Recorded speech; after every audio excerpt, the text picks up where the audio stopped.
তারা দেখেন আজকে বয়কট করেছে? আজকে ফুরফুরা দরবার শরীফে উজুর পুকুরে যে সভাটা আমরা করলাম, এখানে ফুরফুরা দরবার শরীফের বড় দরবার থেকে নিয়ে ছোট দরবার পর্যন্ত এখানে টোটাল দাদা হুজুরের 5 আওলাদের আওলাদ টোটাল 32টা 32 আওলাদের যতগুলো আওলাদ আছে সমস্ত আওলাদদের নিয়ে আমরা একটা গ্রুপ তৈরি করেছি, ফ্যামিলি অফ সিদ্দিকী। এই ফ্যামিলি অফ সিদ্দিকীতে সমস্ত পীরজাদা ভাইরা আছেন, তিনাদের সাথে আলোচনা করে পরামর্শ নিয়ে আজকে আমরা এই সভাটা করেছি এবং আগামী দিন আমরা কি কি পদক্ষেপ গ্রহণ করব সেটাও আমাদের গ্রুপে আলোচনা হয়েছে। এবারে এখানে আপনাদের মধ্যে অনেকে প্রশ্ন করছেন যে আব্বাস সিদ্দিকী ভাই, নওশাদ সিদ্দিকী ভাই, আরো বেশ কয়েকজন ভাইকে দেখতে পেলাম না। এখানে নানা করে প্রায় 30 থেকে 35 জন ভাই ছিলেন, আর ভাইরা আসলেন না কেন বলতে পারবো না, তেনারা কেন আসলেন না। তবে আমরা প্রত্যেকটা ভাইদের আমরা আহ্বান জানিয়েছি, আজকে প্রত্যেকটা ভাইদের মতামত নিয়ে এই প্রোগ্রামটা হয়েছে। তবে আমরা যেভাবে আজকে এতগুলো ভাই মিলে আমরা কাঁধে কাঁধ হাতে হাত মিলিয়ে একটা শক্তিশালী আমরা ফুরফুরা দরবার শরীফের ইউনিটি তৈরি করতে যাচ্ছি, আমাদের ইউনিটির পাশে যারা আসবে আমরা সমস্ত ভাই তাদের পাশে থাকবো, যারা আমাদের পাশে আসবে না, আমাদের এই গ্রুপটাকে ধ্বংস করার বা ফাটল ধরাবার চেষ্টা করবে, তার পাশ থেকে আমরা সরে আসবো।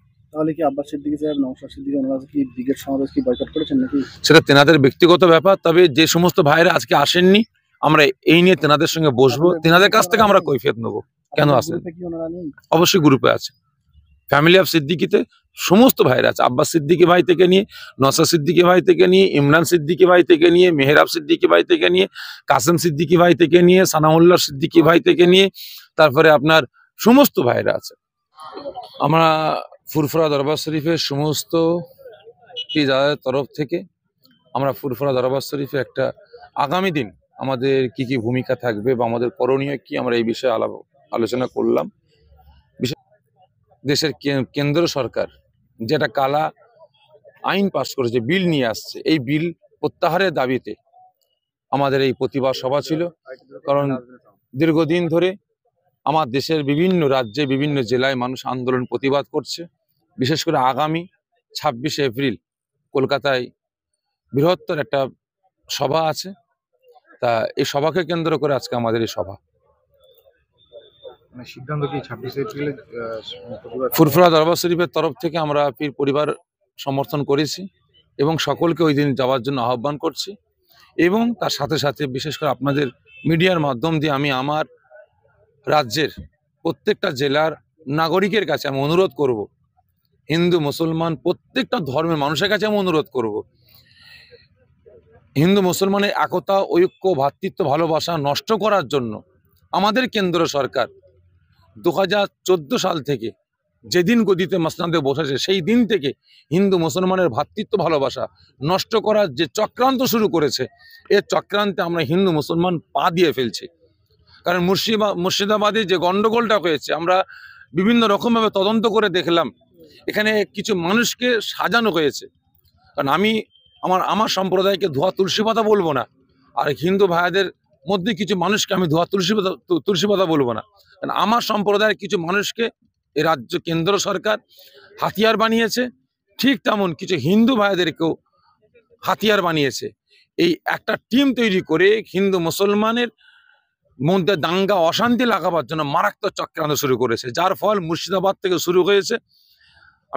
আমার রাজ্যের প্রত্যেকটা হিন্দু মুসলমান প্রত্যেক ধর্মের মানুষের কাছে অনুরোধ করব, আপনারা কাঁধে কাঁধ হাতে হাত মিলিয়ে চলুন, যেভাবে আমাদের ভ্রাতৃত্ব বন্ধুত্ব চলে যাতে নষ্ট না হয় সেদিকে আপনারা খেয়াল করুন। আজকে আমাদের এই আন্দোলনটা হিন্দু মুসলমানের ভেদাভেদ সৃষ্টি করা আন্দোলন নয়, আমাদের আন্দোলন আমাদের সম্পদ ফিরিয়ে নিয়ে আসার আন্দোলন। যেহেতু মসজিদ, মাদ্রাসা, ওয়াকফ সম্পদ আজকে কেন্দ্র সরকার হাতিয়ে নিচ্ছে, এর বিরুদ্ধে আমাদের আন্দোলন। একদিকে যখন আপনাদের এই প্রতিবাদ সভা চলছিল, তখন অন্যদিকে দেখছি সামনেই 50 থেকে 60 মিটার দূরে একটা মন্দির অবস্থান করেছে।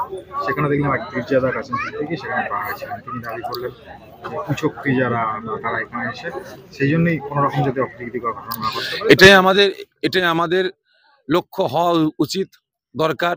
যেহেতু আমরা ভাইরা যখন আজকে এখানে সভা করলাম, বিভিন্ন জায়গার পরিস্থিতি দেখে আমরা আলোচনা করলাম যে আমাদেরও ভাইদের মধ্যে এখানে কয়েকজনকে মন্দিরের পাশে থাকা দরকার। পুলিশ প্রশাসনকে বললাম, বিশেষ করে আজকে আমি ধন্যবাদ জানাবো আমার থানার জাঙ্গিপাড়া থানার ওসি সহ আমাদের এসপি বা এখানে আপনার মানে প্রশাসনিক আধিকারিকরা যেভাবে সহযোগিতা করেছেন আমি ধন্যবাদ জানাবো।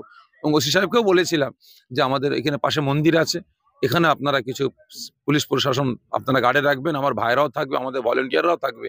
কারণ আমাদের মধ্যে এ সরকার, বিশেষ করে বিজেপি সরকার, হিন্দু মুসলমানের দাঙ্গা লাগাবার জন্য বিভিন্ন জায়গায় দেখছি কিছু মানুষকে টুপি জুব্বা লাগিয়ে দিয়ে মানে মুসলিম সমাজের মধ্যে একটা হিন্দু মুসলমানের বিভেদ সৃষ্টি করার জন্য চক্রান্ত শুরু করেছে, যাতে আজকে ফুরফুরা শরীফ একটা সেন্সিটিভ জায়গা, এখানে কোনো দাঙ্গা না লাগাতে পারে, তার জন্য আমাদের ব্যবস্থা নিতে হবে। সরকারের কাজ হচ্ছে রাস্তাঘাট, পানীয় জল, স্বাস্থ্য, শিক্ষা, সেইগুলো। কিন্তু আপনি যেটা বলছেন যে সরকারের যারা বিজেপি সরকার রয়েছে তারা দাঙ্গা লাগানোর জন্য হিন্দু মুসলমানদের বিবাদ সৃষ্টি করছে, দেখেন, দেশটাকে কোন দিকে নিয়ে যাচ্ছে? সরকারের টার্গেট হওয়াটাই মানে মানে দরকার ছিল এটাই যে দেশের উন্নয়ন, দশের উন্নয়ন, শুধু রাস্তাঘাট শিক্ষা বলে নয়, টোটাল দেশ দশের উন্নয়নের দিকে লক্ষ্য করা। কিন্তু বর্তমান দিনে আমার দেশের সরকার এরা এখন চাইছে যে আমাদের গদি বাঁচাতে গেলে, আমাদের গদি বাঁচাতে গেলে, আমাদের অস্তিত্ব রক্ষা করতে গেলে হিন্দু মুসলমানের দাঙ্গা লাগাতে হবে। কারণ মানুষ আর জনগণ মারামারি ফাটাফাটি, বোম নিয়ে, পিস্তল নিয়ে, লাঠি নিয়ে মারামারি ফাটাফাটি আর করতে চাই না। এরা এখন দেখে নিয়েছে এ জনগণকে রাস্তায় নামাতে গেলে, এদের কাছ থেকে ফায়দা লুটতে গেলে এখন একটাই রাস্তা, যেটা হলো হিন্দু মুসলমান করো, দাঙ্গা লাগিয়ে দাও। আর এই দাঙ্গা লাগিয়ে হিন্দু মুসলমানের মধ্যে যেটা ভ্রাতৃত্ব ভালোবাসা ছিল সেটাকে নষ্ট করে আজকে এরা নিজেদের অস্তিত্ব রক্ষা করতে চাইছে।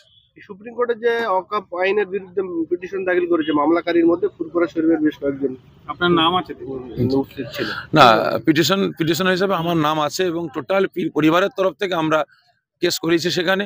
আশা রাখি মোটামুটি গতকাল পর্যন্ত আমরা যে রায়টা পেলাম, বিশেষ করে একটা আমাদের বিগত দিনে আদালতের ওপরে আমাদের আস্থাটা একটু কমে গিয়েছিল, কারণ আমরা বাবরি মসজিদকে হারিয়েছি, জ্ঞানপাপীকে হারাতে বসেছিলাম, এবং ইউপিতে যেভাবে একের পর এক মসজিদ মাদ্রাসা আমরা হারিয়েছি, তা ঠিক তেমন আমরা আইনের উপরে আস্থাটা আমাদের হারিয়ে গিয়েছিল। কিন্তু গতকালকে সুপ্রিম কোর্টের জজ সাহেবরা যে রায় দিয়েছেন, আমি তিনাদের ধন্যবাদ জানাবো। ফুরফুরা দরবার শরীফের পীর পরিবারের তরফ থেকে তিনারা সঠিক রায় নিয়েছেন, সঠিক সিদ্ধান্ত দিয়েছেন।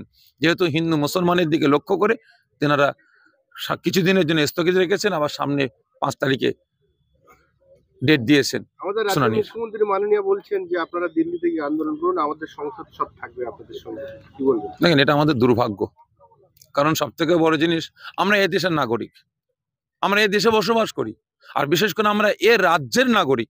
আমরা জন্মিছি এখানে, মরবো এই রাজ্যে।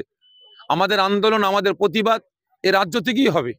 কারণ ইংরেজ সরকারকে যখন ভারত থেকে তাড়ানো হয়েছিল, আন্দোলন প্রতিবাদের সূচনা কিন্তু বাংলা থেকেই হয়েছিল।